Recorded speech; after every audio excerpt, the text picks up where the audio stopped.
সাল্লি আলা সাইয়্যিদিনা মুহাম্মদ ওয়া আলা আলি সাইয়্যিদিনা মুহাম্মাদিন ওয়া বারিক ওয়া সাল্লিম। গত ক্লাসে আমরা আম্মা বাদের ইরাব করেছি 5,05,440। এ পর্যন্ত আমাদের আত-তরিকুল আশের দশম পদ্ধতি গিয়েছে। আত-তরিকুল আউয়ালে আম্মা বাদের এরাবের ইহতিমাল ছিল 2। এটা পদ্ধতি হলো আত-তরিকুস সানি, আত-তরিকুস সালেস, এভাবে নিচের দিকে যত আসবে সেটা আগের সাথে গুণ হবে, আর আগেরটা এর আগের সাথে গুণ হবে। তার তরিকুল আউয়ালের মধ্যে আম্মা বাদের তারকিবের ইহতিমাল ছিল 2। আত-তরিকুস সানির মধ্যে সেটা গিয়ে পৌঁছলো 6-এ। আত-তরিকুস সালেসে ছিল 30। আত-তরিকুর রবেতে 720। আত-তরিকুল খামেসে 2448। আত-তরিকুস সাদিসে ছিল 9320। আত-তরিকুস সাবিএ 46800। আত-তরিকুত তাসে 4,58,640। আত-তরিকুল আশিরে ছিল 5,05,440। এখন আমরা পড়ব আত-তরিকুল হাদিয়া আশারো, 11 নং পদ্ধতি। আম্মা বাদের এরাবের 11 নং। আমরা শরহে জামির মধ্যে এবং কাফিয়াত দরসের মধ্যে পড়েছি যে আম্মা এবং ফার মাঝখানে যে শব্দটা আসবে সেটা কার মামুল হবে। সেখানে 3টা মাযহাব আমরা পড়েছি। কারো কারো মতে শর্তের মামুল মুতলাকভাবে, কারো কারো মতে আম্মা এবং ফার মাঝে যে শব্দটা আছে সেটা জাজার মামুল মুতলাকভাবে, আর কারো কারো মতে কোনো মানে যদি থাকে শর্তের মামুল, মানে না থাকলে জাজার মামুল। এগুলো আমরা পড়েছি। ঠিক অনুরূপভাবে আম্মা বাদু ফাহাদা, এরপর আর যা থাকে যে আম্মা বাদু এরপরে ফা, তাম্মা বাদ এবং ফা, আম্মা আর ফা উভয়ের মাঝখানে বাদু না, বাদু সম্পর্কে আমরা পড়েছি যে বাদু এটা কি জরফে জমান না জরফে মকান না মুতলক জরফ, এগুলো তার কি বেহেতামা লাগে গিয়েছে। এখন বাদুটা যে মফুলে ফিহি, কার থেকে মফুলে ফিহি, কি শর্ত থেকে নাকি জাজা থেকে, এটা নিয়ে এখানে 3 ধরনের বিষয় হতে পারে, 3 ধরনের সূরত হতে পারে। কারো কারো মতে বাদুটা শর্তের মফুলে ফিহি, মানে এখন থেকে মফুলে ফিহি। কারো কারো ওখানে যে মাযহাব পড়েছি একই মাযহাব। কারো কারো মতে বাদুটা মফুলে ফিহি জাজার, মানে এটা জাজার অংশ। আর কারো কারো মতে শর্ত জাজা উভয়ের মধ্যে বাদু আমল করতে চাইবে তানাজু এর পদ্ধতিতে। মাহামা ইয়াকুম মিন শাইইন বাদু, অর্থাৎ মাহামা ইয়াকুম মিন শাইইন ফাজাইদুন মুনতালিকুন বাদু, তো বাদু পরে আছে, তো বাদু এটাকে আমল কি ইয়াকুনে করবে নাকি ফরজে জাইদুন মুনতালিকুন মুনতালিকুনে করবে, এটা তানাজু এর পদ্ধতিতে হবে। আমরা তানাজুল ফেলাইন পড়ছি না, 2 আমেল একটি ইসমে জহের নিয়ে ঝগড়া, দুটোটা চাই হয়তো ফাইল বানাতে, দুটোটা চাই মফুল বানাতে, অর্থাৎ প্রথমটা ফাইল দ্বিতীয়টা মফুল, এই ধরনের 4 ধরনের তানাজুর কথা আমাদেরকে বলা হয়েছে। যদি আমল প্রথমটাকে দেন কুফিদের মাযহাব অনুযায়ী, দ্বিতীয়টার বিধিবিধান কিরকম হবে, আর যদি দ্বিতীয়টাকে আমল দেন বিসরিদের মাযহাব অনুযায়ী প্রথমটার মধ্যে কি নেবেন কি নেবেন না ইত্যাদি আলোচনা আমরা পড়েছি। দ্বিতীয়টাকে আমল দিলে প্রথমটা ফাইল চাইলে জমিন নেবেন, প্রথমটা মফুল চাইলে হজব করবেন, না হয় ইজমারু কবলা জিকির লাজম আসবে, আর আফালে কুলুব হইলে মফুলকে উল্লেখ করতে হবে। জমিন নেওয়াও জায়েজ নাই, হজব করাও জায়েজ নাই। ঠিক অনুরূপভাবে প্রথমটাকে আমল দিলে দ্বিতীয়টা ফাইল চাইলে জমিন নেবেন, দ্বিতীয়টা মফুল চাইলে জমিনও নিতে পারবেন, হজবও করতে পারবেন। এক্ষেত্রে যেটা ইজমারু কবলা জিকির লাজম হচ্ছে না, ইসমে জাহেরটা হুকুমান আগে চলে আসছে প্রথম ফেল আমল করার কারণে, আফালে কুলুব হলে উল্লেখ করতে হবে। এই ধরনের বিধিবিধান তানাজুর মধ্যে আমরা পড়েছি। তো বাদু এটার মধ্যে আমল তানাজুর পদ্ধতিতে প্রথমটা অথবা দ্বিতীয়টা করবে, প্রথমটার মধ্যে আমল দিলে দ্বিতীয়টার জন্য যা করবেন করবেন, দ্বিতীয়টাকে আমল দিলে প্রথমটার জন্য যা সমাধান তা করবেন। তানাজু শুধু মফুলে বিহি নিয়ে হয় তা না, তানাজু মজরুন নিয়েও হয়, তানাজু মফুলে ফিহি নিয়েও হয়। এখানে মফুলে ফিহি নিয়ে তানাজু হচ্ছে। তাহলে বাদু এটা মামুল কার, এই নিয়ে 3 এহতেমাল হলো, শর্তের মামুল, জাজার মামুল। শর্ত জাজা যে কোনো একটার মামুল তানাজু এর পদ্ধতিতে। আপনি কুফিদের মাযহাবকে গ্রহণ করে প্রথমটাকে আমল দেন, বিসরিদের মাযহাবকে গ্রহণ করে দ্বিতীয়টাকে আমল দেন। প্রথমটাকে আমল দিলে দ্বিতীয়টার জন্য কুফিরা যেটা বলছে, প্রথমটাকে আমল দিলে দ্বিতীয়টার জন্য কুফিরা যেভাবে সমাধান করেছে সেভাবে সমাধান করবেন। দ্বিতীয়টাকে আমল দিলে প্রথমটাকে সমাধান বিসরিরা যেভাবে করেছে সেভাবে করবেন। তাহলে এই হলো 3 এহতেমাল। বাদু এর মামুল হওয়া নিয়ে, এটা খার মামুল, এটা নিয়ে 3 ধরনের এহতেমাল হলো। তারা আমেল কি শর্তে, তারা আমেল কি জাজাতে। নাকি তার আমেল শর্ত যা যা যে কোনো একটাতে তানাজুল পদ্ধতিতে হবে। তো 3 ধরনের এহতামাল হলো না? আচ্ছা, এই 3 এহতামাল হলো বাদু যদি জরফে জমান হয় তখন জরফে জমান হলে এই 3 এহতামাল। বাদুকে যদি আমরা জরফে মকান ধরি, যেহেতু বাদুর ক্ষেত্রে আমরা 3টা এহতামাল আগে উল্লেখ করেছি, জরফে জমান, জরফে মকান, মুতলক জরফ। জরফে মকান হলে তখনও এই 3ই এহতামাল থাকবে। জরফে মকান মফুলে ফিহি মকান হয়তো শর্ত থেকে হবে, না হয় জাজা থেকে হবে, না হয় তানাজু এর পদ্ধতিতে যে কোনো একটি আমল করবে আরেকটার জন্য সমাধান করতে হবে। ঠিক অনুরূপভাবে বাদু যদি মুতলক জরফ হয়, এখানে জমান মকান দ্বারা তাকিদ করা হয়নি, মুতলক জরফ, তখনও সেটা হয়তো মুতলক জরফ শর্ত থেকে হবে, না হয় জাজা থেকে হবে, না হয় তানাজু এর পদ্ধতিতে হবে। তো এই বাদু নিয়ে এহতামাল হলো 9। এই 9 এহতামালকে যদি আমরা আগে যা সমষ্টি পড়েছি তার সাথে গুণ করি, এর আগে আমাদের ছিল 5,05,440, সেটাকে যদি 9 দ্বারা গুণ দেওয়া হয় তখন আসে 45,48,960। ঠিক আছে? তাহলে এখন আত-তরিকুল হাদিয়া আশারের মধ্যে এরাবের সূরত হলো 45,48,960। আত-তরিকুস সানিয়া আশর, তারপর হচ্ছে 12তম পদ্ধতি আম্মা বাদের ইরাবের। এটা হলো মান্তিকি পদ্ধতিতে, যে মাহামা ইয়াকুম মিন শাইইন সিবওয়াই যেটা মাযহাব, তা আমরা তো জানি আম্মা বাদের 9টি মত আছে আম্মা বাদের আসল নিয়ে। সব থেকে যেটা প্রসিদ্ধ সিবওয়াইয়ের মাহামা ইয়াকুম মিন শাইইন ছিল, সেটা নিয়ে আমরা ইরাবের বর্ণনা করতেছি। তো মাহামা ইয়াকুম মিন শাইইন এর পরে ফাহাদা কিতাবুন এই ধরনের যা যা থাকবে পরে তা থাকবে। তো মাহামা ইয়াকুম মিন শাইইন আম্মা বাদের আসল, সে মাহামা ইয়াকুম মিন শাইইন তারপরে যা যা যা থাকবে সেই জুমলাটা জুমলায়ে শর্তিয়া না, এই জুমলায়ে শর্তিয়াটা হয়তো জুমলায়ে শর্তিয়া মুত্তাসিলা ইত্তেফাকিয়া হবে, না হয় জুমলায়ে শর্তিয়া মুত্তাসিলা এটা লুজুমিয়া হবে, না হয় জুমলায়ে শর্তিয়া মুত্তাসিলা ইতলাকিয়া হবে। 3 ধরনের হতে পারে।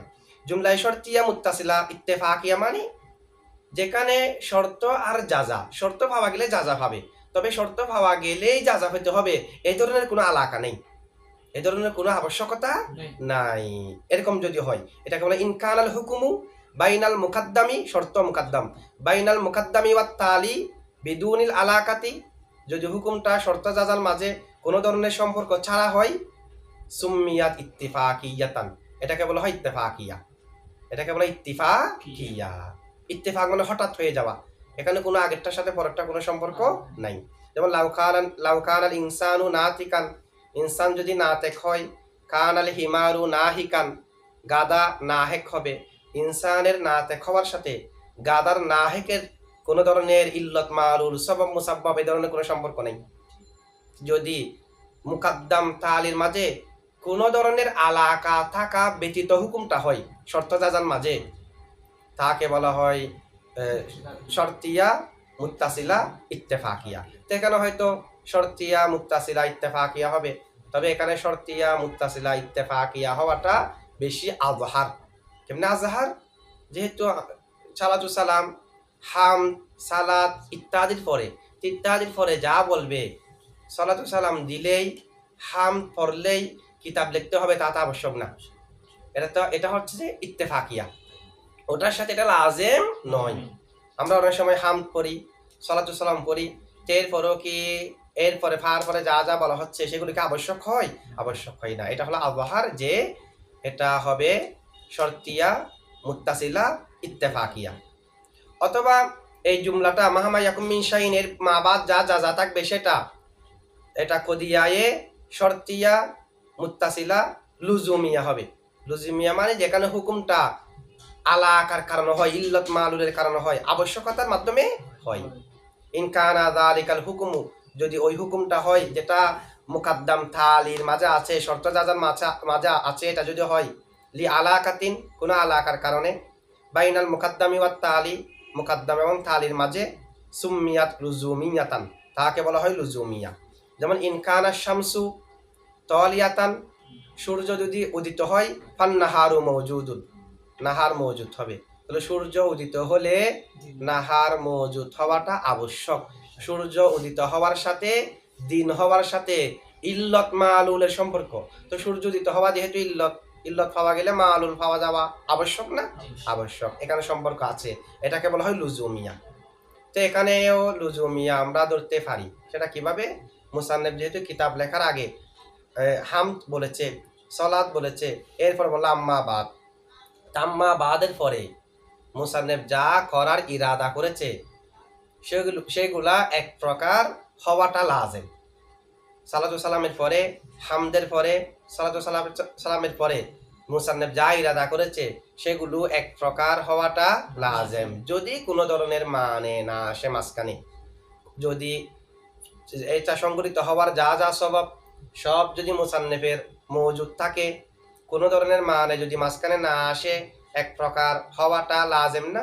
যে আমি দৃঢ় কল্পনা করলাম যে আমি এটা করব, এই সালাতু সালামের পরে এটা আমি করবই করব, তো এই ধরনের মুতাকাল্লিমের ইয়াকিনের কারণে এক প্রকার লাজেমিয়ত এখানে আছে, যদিও বা এটা বেশি আজহার না, তারপরে আমরা এটাকে একটু সামান্য সম্পর্ক থাকার কারণে লুজুমিয়াও ধরতে পারি। অথবা মাহামা ইয়াকুম মিন শাইইন, এখানে যে শর্ত যা যা সম্পর্ক, এটা হলো কদিয়া, শর্তিয়া, মুত্তাসিলা, এটা ইতলাকিয়া।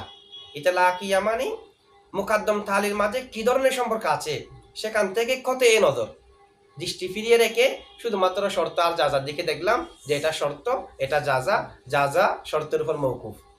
এখানে মৌকুফ হওয়াটা আসলে ইল্লত আর মালুলের সম্পর্ক কিনা, নাকি এমনি হঠাৎ হয়ে যাচ্ছে, এই ধরনের বিষয়, এগুলার দিকে দৃষ্টি না দিয়ে, ইত্তেফাকিয়ার দিকে দৃষ্টি না দিয়ে, লুজুমিয়ার দিকে দৃষ্টি না দিয়ে শুধু শর্ত জাজার দিকে, মহৎ শর্ত আর জাজার দিকে দেখা, এটাকে বলা হয় ইতলাকিয়া। এটা ইতলাকিয়াও হতে পারে। তো এই দৃষ্টিতে মাহামা ইয়াকুম মিন শাইইনের তিন ধরনের ইহতিমাল হলো না অর্থের দৃষ্টিতে? এরাব তো শুধুমাত্র জবর জের পেশ এগুলাতে না, অর্থের মধ্যেও রয়েছে।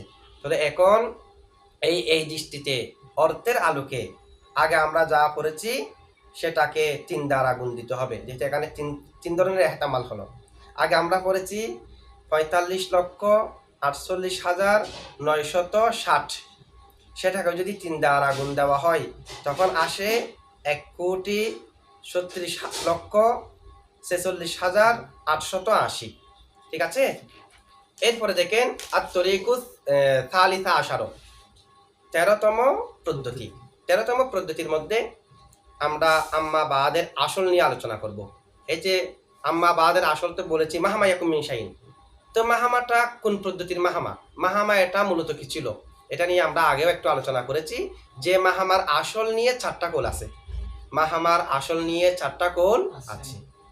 একটা কৌল হলো যেটা খলিল নাহাবিদের কৌল, যেটাকে ইমাম রদি এখতিয়ার করেছে, পছন্দ করেছে। সে কৌলটা হলো মাহামা এটা মূলত মা ছিল। প্রথম মা এ শর্তিয়া, দ্বিতীয় মা এ জায়েদা।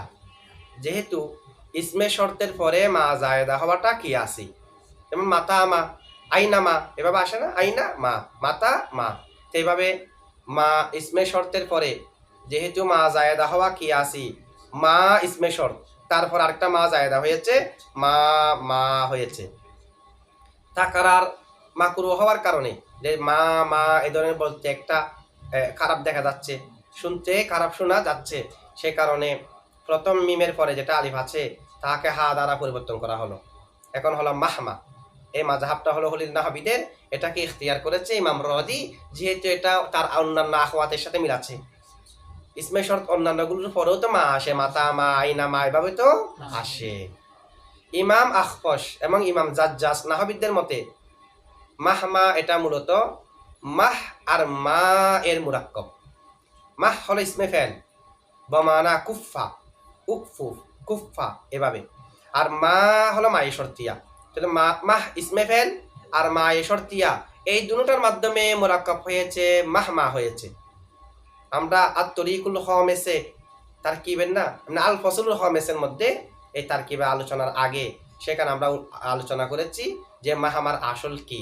সেখানে একটা মত হলো মাহ এবং মা, তো মাহ এবং মা হলে তখন অর্থ কিরকম হবে সেগুলো আমরা বলেছি। তাহলে একটা হলো মাহ, আরেকটা হচ্ছে মা। মাহ বমানা কুফা ইসমে ফেল, এরপরে মা হলো মা এ শর্তিয়া, দুটোটার মাধ্যমে একজাম হয়েছে মাহ মা। দুটা মিলিয়ে এরপর হয়েছে মাহ মা। ইমাম সিবাওয়াইয়ের মত হলো মাহ মা, এটা মাহ এবং মা এ শর্তিয়ার দিকে মাহ এজাবত হয়েছে, এমনি কি মাহ আর মা এ শর্তিয়া, আগেরটা হলো মাহ। তো আগের মাযহাব ছিল মাহ এবং মা মুরাক্কাব হয়ে মাহমা। ইমাম সিবাওয়াই বলতেছে মাহ এটা মুজাব, এরপরে মা এ শর্তিয়া এটা মুজাফিলাই। আগেরটা মুজাফিলাই ছিল না, দুটা একসাথে হয়ে গিয়ে একটা হয়ে গেছে। ইমাম সিবাওয়াই বলতেছে মাহ মুজাব মা মুজাফিলাই, তবে মা এ শর্তিয়া আগের মতো মাহ এটা ইসমে ফেল, তবে মাহ মুজাব মা মুজাফিলাই, মুজাফ আর মুজাফিলাই মিলে মাহ মা হয়েছে। এটা ইমাম সিবাওয়াইয়ের মাযহাব। আবু হাইয়ানের মতে এটা কারো থেকে পরিবর্তন হয়ে আসে নাই, এটা বসিত মাহমাই ছিল। এটাই অধিকাংশ আলেমরা এখতিয়ার করেছে যে মাহমাটা মাহমাই ছিল। তো এই আসলগুলো 4 ধরনের আসল হতে পারে। আমরা আগে যা এহতেমাল করেছি প্রত্যেকটার মধ্যে মাহমা আছে না, তো প্রত্যেকটার মধ্যে এই 4 ধরনের এহতেমাল হতে পারে। এর আগে আমাদের তারকিবে চুরত ছিল 1,36,000 না 1,36,000 36,46,46,880, 1,36,46,880। তাকে যদি 4 দ্বারা গুণ দেওয়া হয় তখন হয় 5,45,87,520। ঠিক আছে, এ হলে হেতামাল। এরপর দেখেন আত-তরিকুস সালিসা আশার, 13তম পদ্ধতি।